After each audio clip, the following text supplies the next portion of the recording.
Donc les amis, un enseignement exceptionnel sur la paracha. Donc dans la paracha, on voit que les Béné Israël ont fait la faute du veau d'or.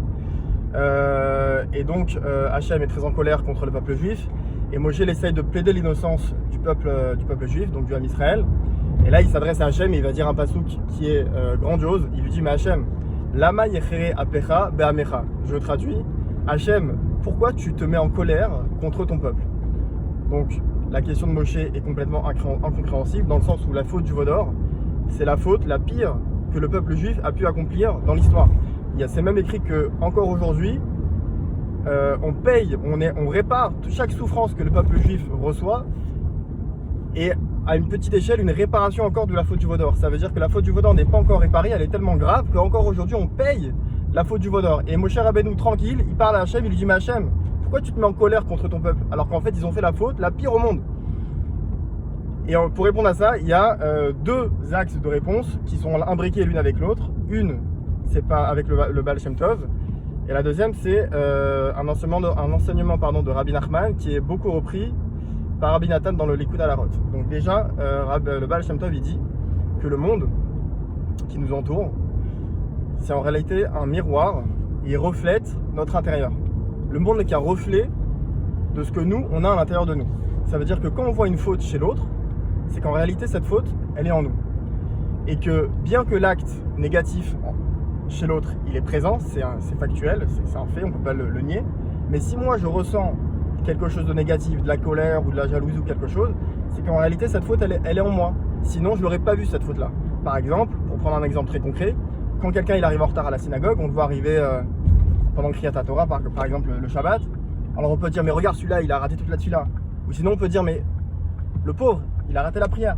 Donc en fait, la même action que je vois sous mes yeux, je peux la traduire soit avec de la critique, avec une attitude de critique et un regard négatif, soit avec de la compassion. Mais en fait, tout ça dépend de moi, ce que j'ai à l'intérieur de moi. Si moi, je suis top, si moi, je suis bon, et ben en fait, le mal chez l'autre, je ne vais pas le voir. Et en fait, une même action, une même faute chez une personne, elle va pouvoir être traduite de manière différente selon les personnes. Selon l'intérieur de chacun, on va pouvoir traduire la faute de l'autre différemment. Donc c'est pour ça Moshe Rabbeinu, qui a été à 100% tov, à 100% bon, et ses midot étaient mouchlam, il ne voyait pas le mal. Il ne pouvait pas voir le mal chez l'autre parce que Moshe n'avait pas de mal en lui-même. Mais ce n'est que lorsque j'ai du mal en moi qu'à ce moment-là, j'interprète négativement les fautes de l'autre. Donc ça, c'est pour l'enseignement du Baal Shem Tov. Maintenant, vous allez me dire, mais oui, mais concrètement, la faute, elle est là. Ils ont fait la faute. Donc comment Moshe il a pu se permettre de dire ça?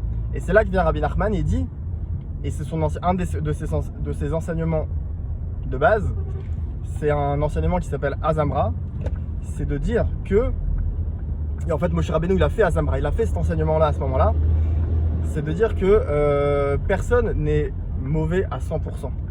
Personne n'est à 100% chayav, mais chaque personne, chaque juif, à partir du moment où il est juif, il a une étincelle, il a une nekuda tova, qui est que tov, kulotov, et qui appartient à chacun. Ça veut dire ça, même si une personne elle fait la faute, au fond de lui, il a cette étincelle divine, parce que chaque juif il appartient au final à Dieu, parce que sa neshama qui est en lui est une partie de Dieu. Et bien chaque juif il a cette nekuda là, c'est ce point qui est positif, que personne ne pourra enlever, même s'il fait toutes les fautes de la terre.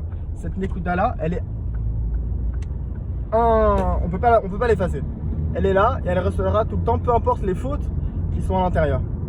Et donc le travail de l'homme, c'est que si on se concentre que sur ce côté positif de la personne et pas sur son côté négatif, et ben à ce moment-là on va le juger positivement. Donc en fait c'est une autre explication de l'enseignement des sages qui dit de juger positivement.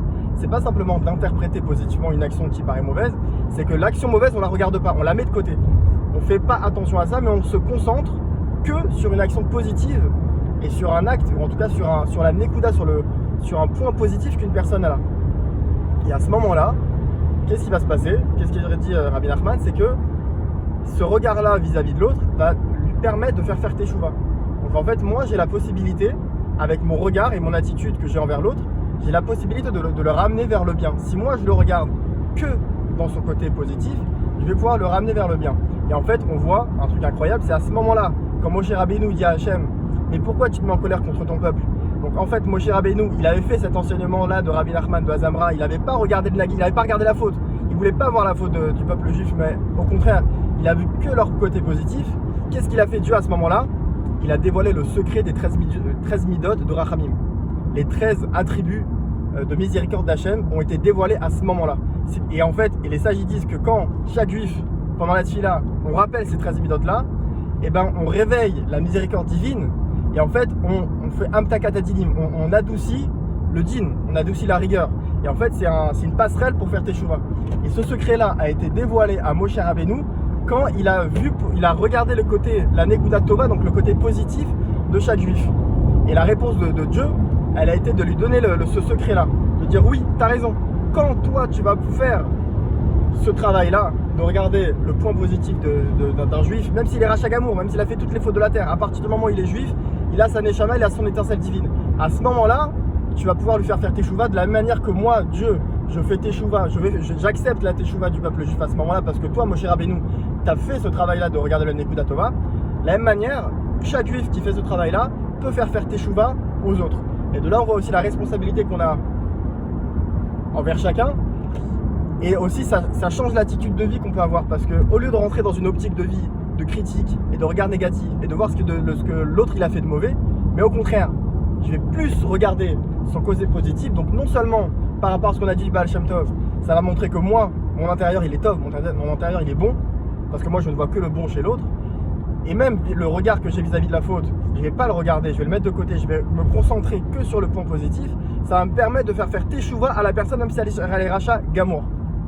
Shabbat Shalom les amis, n'hésitez pas à partager cet enseignement. C'est une base de Davot Hashem qui est très puissante, donc faites profiter les autres et je vous dis à bientôt pour des nouvelles vidéos.